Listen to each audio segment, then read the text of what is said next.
If you've seen my last few videos on my Ford Focus ST, you know that we have some issues. Well, today we're going to take care of the main issue on this car, which is the cracked cylinder head. Most people that I see on the forums and on Facebook, they replace the whole engine for this. I have a hard time doing that because replacing the cylinder head on this car isn't a huge obstacle.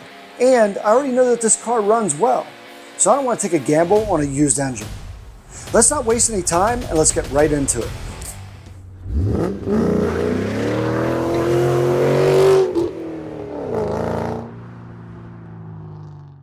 As you can see, we have a few parts here on the table to put on. This is a brand new cylinder head from Ford. You can see it comes without cams. You reuse your cams, obviously, and it comes without followers.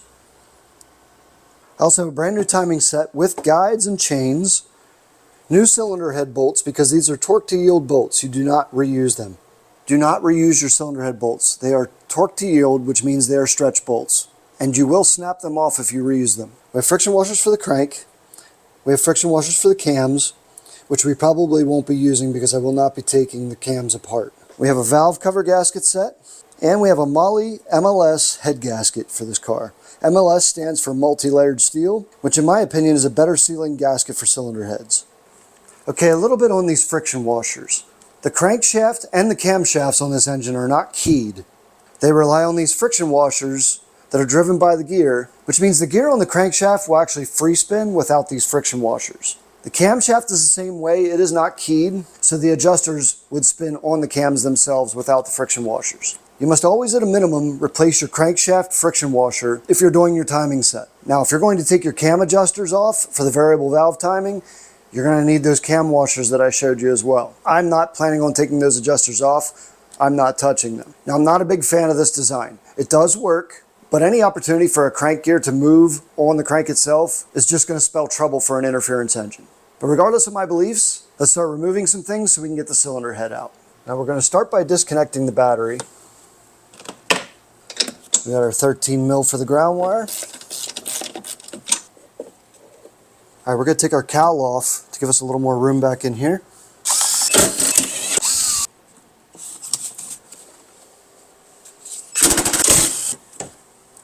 I'm using disposable cupcake tins to hold my bolts in and keep them separated. That suggestion came from Alex at Legit Street Cars.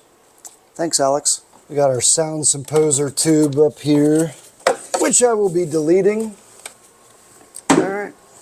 Now with cowling off, you can see we have much more room for activities in here. So many aerobics in here, so many activities. Next thing I'm going to take off is this sound symposer hose because I'm deleting it anyway. This engine doesn't make a lot of sound in the first place. I don't need it in the cabin. Okay, let's start taking off some of our intake components. Disconnect this sensor on the PCV. And then we can pinch this valve off the intake and pull it out like so. Down below is a hose clamp we got to get.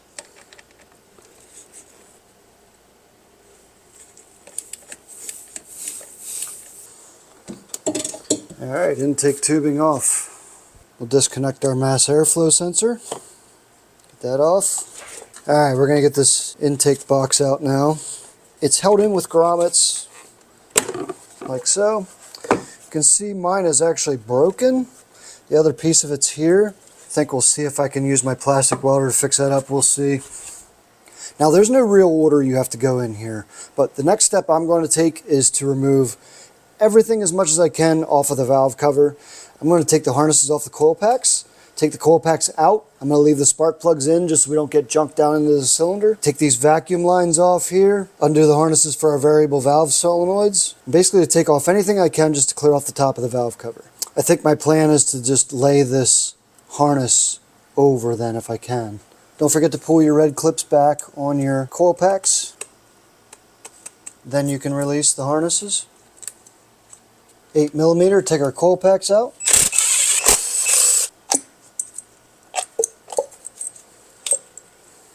Loosen up these vacuum lines on this solenoid here.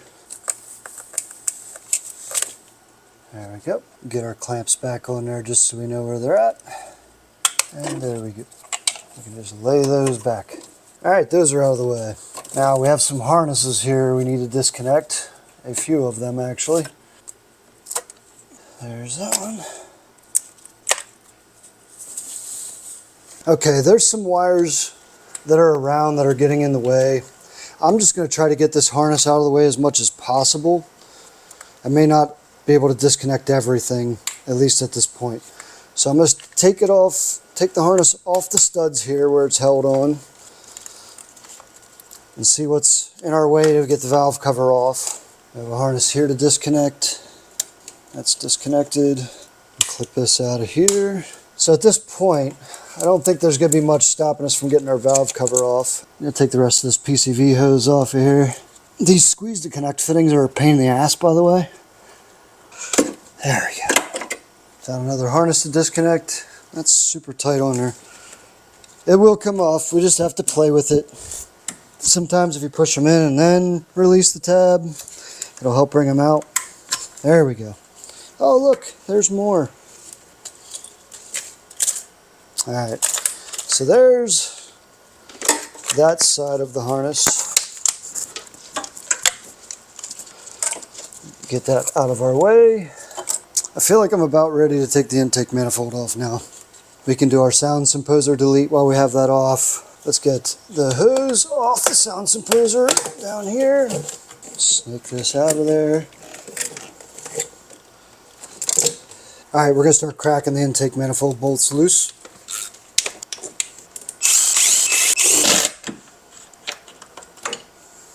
I can get this top hose clamp.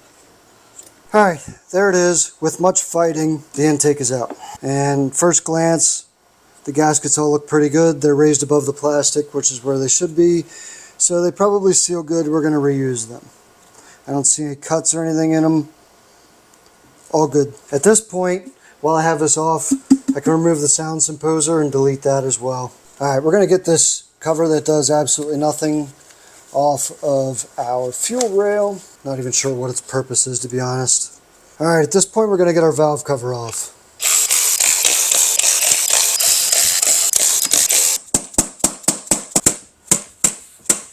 Okay, so with our valve cover off, we can see the camshaft lobes.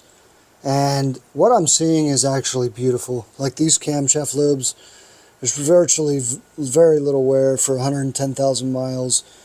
There's no sharp edges. There's a few lines in this one back here, but you cannot feel them with your fingernails, so they're good. But yeah, the cams are in good condition, which makes me happy. Also, the timing chain, nice and tight still. We weren't loosened up. Another good sign.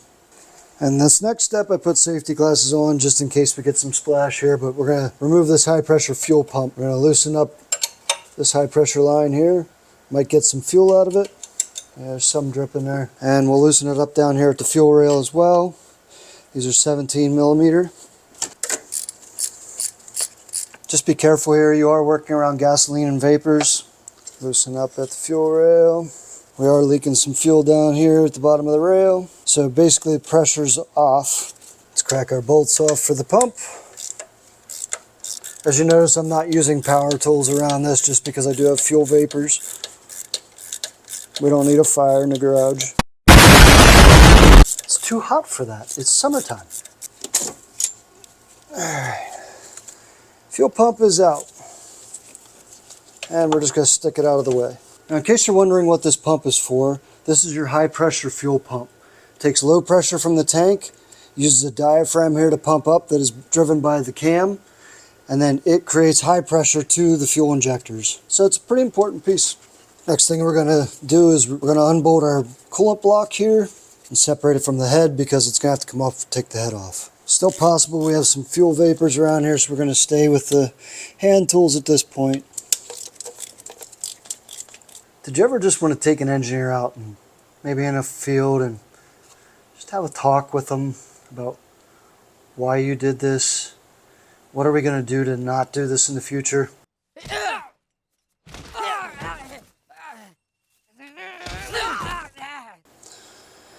That's the way I feel about this job. Alright, at this point you can separate your coolant block from the head. It would have been a good time now to drain the antifreeze if you haven't already before you pull this away, but I probably don't have any antifreeze because all of mine just went straight through the head. Yeah, I'm dry. Alright, we have a temperature sensor back here that we're going to remove. Let's get that off of there. That temperature sensor right here we will transfer over to the new head when we get this head off. Alright, we're going to take our fuel pump housing off the rest of the way. 13 mil studs here. Crack them loose, and then you can use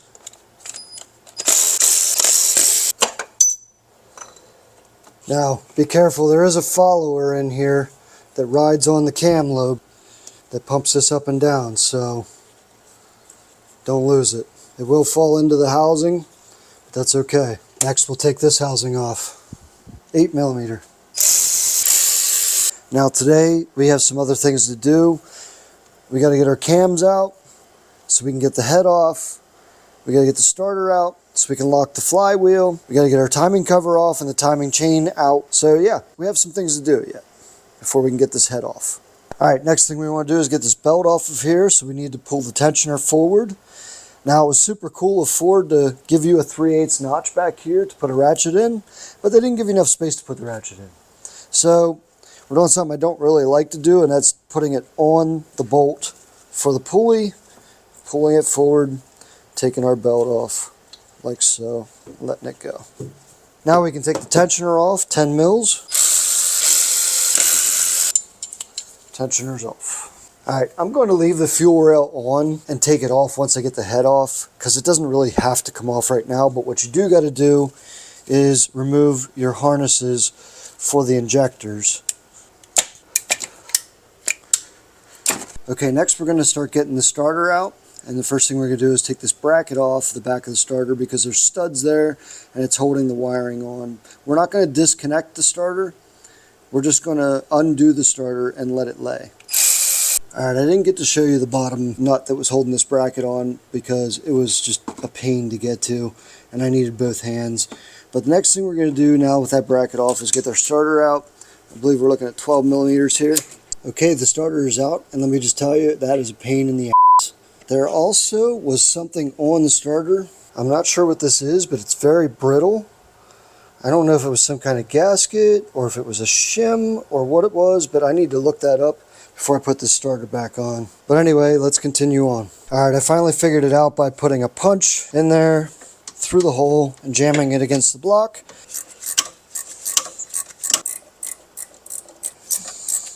I did bend up my hole there a little bit, won't hurt anything, but water pump pulley out. Now the reason we need to take that water pump pulley out is so we can get to all the bolts on the timing cover, which is coming up soon. It's now time for me to jack up the front here on the side, put a jack stand underneath, take my wheel off on the passenger side here, and take the wheel liner out because we need to get to all the bolts on the timing cover. Okay, the next thing we need to do is get this AC compressor belt off. It is a stretch belt. There's no tension to relieve down here. So what we need to do is work the belt off while we turn the crank pulley clockwise. And we're coming. There she is. Ugh, we're hitting a compression stroke. There she is, and then we can take our other belt off as well. At this point, check both belts to make sure they're in good shape and serviceable. I might replace them both just since I'm here. Alright, the next thing I'm going to do is take off our crank position sensor. We're just going to move that out of our way, put our bolts back in, and bingo. There we go. Alright, at this point I want to start getting us at top dead center. And to do that, your exhaust lobe and your intake lobe will kind of be pointing towards each other, but angled up. So let's get close to that. We can get the rest of the way with our dowel down below, which you'll see in a minute. Alright, there's an adapter on the end of the intake cam that goes to the air pump that attaches to it. We need to take that out. It's an H17 hex. I have a wrench in here to hold the cam, and we'll just loosen her up, just like that. Alright, now we can take it out, and we need to do this so we can help time this later. There it is. Alright, getting this to top dead center. Right now we are just past the compression stroke, so we need to rotate this around till the exhaust lobe back here is almost pointed straight up and down, and we're just getting ready to start the compression stroke. Then I will show you down below how we will get this to top dead center. Okay, our exhaust cam lobe is straight up and down. Our intake lobe is coming up. Now I'm going to take it down below and we'll show you how to get this in top dead center. This is our 2.0 EcoBoost timing kit. And the next piece we want out of it is this. And I'll show you why in a minute. Alright, back here is a 10mm bolt. We need to take that out, and that dowel that I showed you from the timing kit goes in there. And what's going to happen is we're going to turn the crank clockwise, and the balance shaft of the crank is going to come around and it's going to stop against that dowel. And that's how you know you're at top dead center. Alright, there you see it in place. It was not fun to do. I had to finagle the CV shaft back and forth to just be able to slip that thing in there. And then getting it tightened up was equally fun because you can't get your fingers in there real easy. But it's in, and it's where we need it to be. I'm just going to double check that it's tight, and then we're going to turn the crank till it stops. And there the crank stopped. So right now it's in top dead center where we want it to be. Alright, with our balance shaft locked in top dead center, you'll see on the end of the cams, see this line right here? It's horizontal. Same with the exhaust cam. Now what'll happen is there's a tool that bolts on here when we put the cams back on the new head that'll lock those in place so we know we're at top dead center. And we'll need that when we put the new timing chain and everything on. But for now, we need to come down here where the starter was bolted on, and we have another tool to put in place. Now this tool is going to lock the flywheel in place so that the crank can't turn at all when we take that crankshaft pulley off. Because the crank on these engines are not keyed. So the crank pulley will spin independently, as will the timing gear inside. Because it's all locked in with friction washer, which we'll see when we take that off. But for now, we need to get this timing tool on in place of the starter. Alright, now our flywheel lock is in place. I used the studs from the starter to actually hold it in. And it now has this engine locked in top dead center. Alright, now that the flywheel's locked in place, we're going to go ahead and take our bolt out of the crankshaft pulley. We're going to zip that out with a 21mm. And there's our friction washer down below that just fell out. Alright, before we take our motor mount off, use a block of wood, put your jack underneath the oil pan. Make sure you put a piece of wood under there or you're going to be buying an oil pan. This will support the engine while we take the passenger side motor mount out. We need the motor mount out so we can get the timing cover off. Alright, now we need to zip these 18mm nuts off the motor mount. Alright, next step is to get the timing cover off. There's 8mm bolts all around it. I'm going to start here at the top and work my way around and keep these bolts in order. There it is, our timing cover's off. Now we have some spots we're going to have to seal when we put that back on. You can see those 3 bolt holes right there are going to have to be sealed, as well as that one right there are going to have to be sealed, and sealant all around the timing cover. And then we also have to get it in this groove here where the timing cover meets the head up at the top, where it'll meet the valve cover. Alright, the next thing I'm going to do is get the timing tensioner out, which is right here, 2 8mm bolts holding that in. Then I will take the tensioner guide on this side and the static guide on this side out, and then I'll be able to remove this outer timing chain. Anyway, at this point, we're going to take our timing chain off.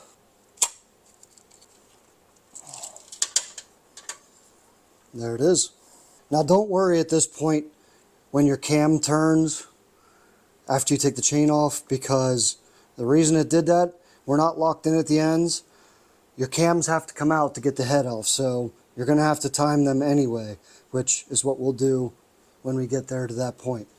Right now, I'm going to take the variable valve timing solenoids out, and we're going to take this bridge out, and we'll start loosening up all of our caps. Now, when you start loosening up your caps, if you're reusing your head, these caps are mated to each position they're at. They're actually cracked to fit perfectly there. Do not mix these up. It will not work. You will wipe us out. So make sure you keep them in the same location that they're in when you take these out if you're reusing your head. I am not reusing my head because this head is cracked, so I don't really care too much. I'm going to keep them in the same position anyway, just because I'm weird like that. But let's get these out and start getting our cams out. Solenoids are out. Now we can start cracking our cams loose.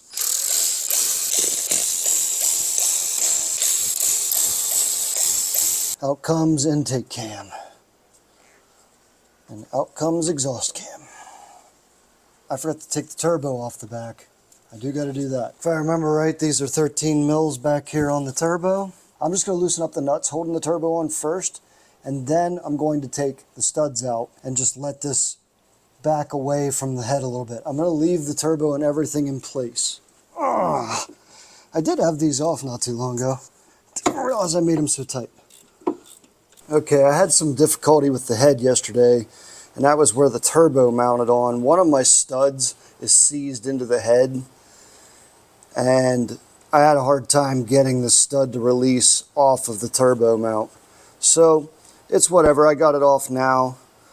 But here is our head gasket. We got some cleanup to do. The head gasket seemed to be sealing fine. Still has most of its sealing surface left. Okay, the next step I need to do now is I need to transfer some stuff from the old head to the new head. I left my fuel injectors in. We're going to take those out. But let's transfer some stuff over. Okay, here's our old head. We need the fuel injector rail off with the injectors. They may or may not come out nicely, but we'll tap them out if we have to. The other thing we need to do is our new head came with valves, but not the bucket followers. We need to take these out, keeping in mind where they came out on the head. We need to keep them in the same positions. Now, I'm going to use my micrometer to measure these buckets because they have 110,000 miles on them. I need to see how much wear is on them because they may not match the measurements that are on the inside of the buckets. And we have to do a valve lash adjustment once we get these on our new head. Now, with an overhead cam like this and these bucket followers, there's no adjustment to be made. Your only adjustment is to buy new followers that are the right thickness that you need. We will go through all that when I swap these over and we do the valve lash adjustment. Let's get these fuel injector rails off.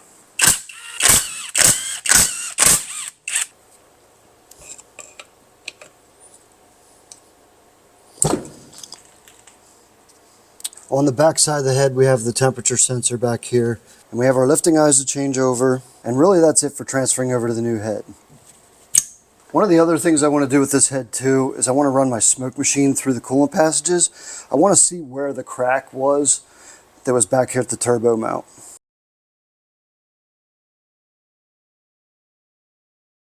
No, God! No, God, please, no! No! I'm going to get the buckets out, and then we can put this head off to the side. We won't need it anymore. Alright, the intake followers are out. At this point, we are done with this head, and I'm going to set it off to the side, put the new head on the bench. Alright, going to put our lifting eyes back on. The next step I'm going to take is to clean the deck surface on the block, and I'm going to straight edge it to make sure it's straight, and we don't have any warpage. Alright, I'm cleaning off the deck of the block here. I'm using a razor blade. You do not need to dig into this block. Just take your razor blade real easy and just get any of the gasket surface off. I'm trying to keep as much out of my coolant passages as possible. We don't need problems later on. Just do that for the whole block. Get it nice and clean. We're going to clean up this block pretty good because we want to straight edge it and make sure we're straight and have no gaps. If we have gaps, we have bigger problems. Okay, I'm going to put my followers in. Going to put a light coating of assembly lube on them to put them in. You don't need to go crazy, but you do need some lubrication. And then drop it in place.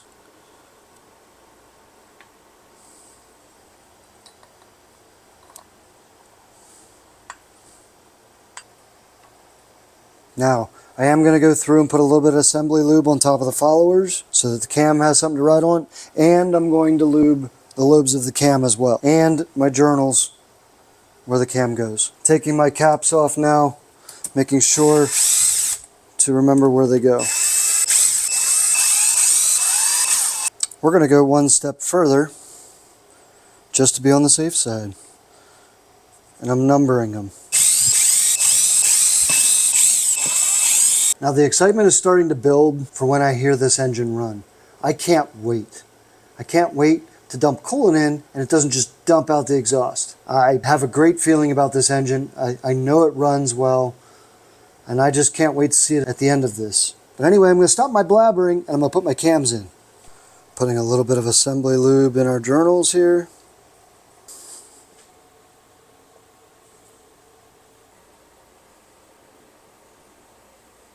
Now we're going to lay our cam in, like so. Put our caps back on. Let's set the cam in. Cap 4, cap 3.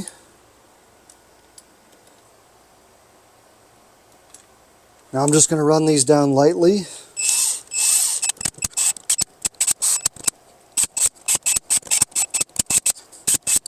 Now I'm going to torque these down to where they're supposed to be before I do my lash adjustments. I've heard others say you don't have to torque them the whole way, you can just tighten them up. I don't like that. I want the torque where it's supposed to be, and then I will check the lash. The sequence for torquing here is 1, 2, 3, 4, 5, and then 6, 7, 8, 9, and that's it. And then the torque sequence is a double torque. So you tighten up to 7 Newton meters first, and then 16 Newton meters the second time. All right, all my torques are done. I already started my lash measurements.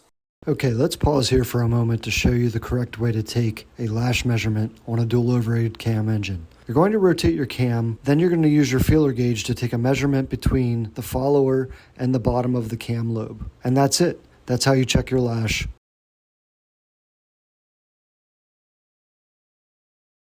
To get these lobes pointed up where I need them, right about there. All right, I've been starting off with 0.010. Yep, indeed. Got 0.12, so we're bigger than that.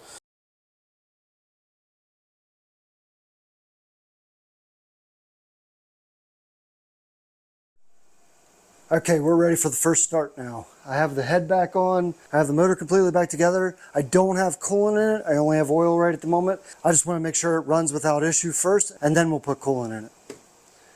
Here we go, first start.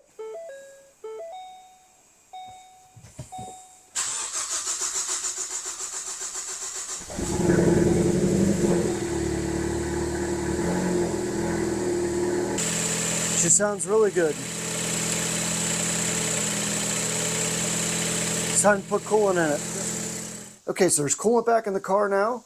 We did a maiden voyage, my wife and I, yesterday with it. It ran perfectly the whole time, other than second gear, obviously. I did notice that the check engine light is on, so we need to see what the codes are and diagnose those.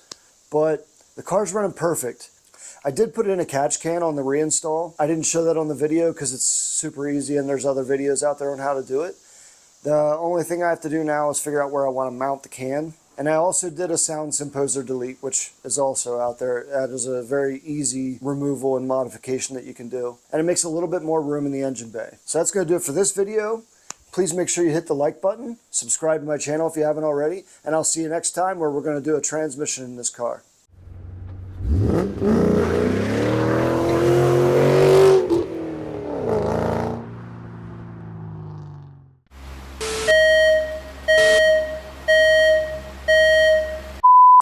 Where does that go? Oh, jeez, it splits again. Ow! Ow! I don't really want to cut that. Shit. What the fuck? There's another dumb bracket in the way.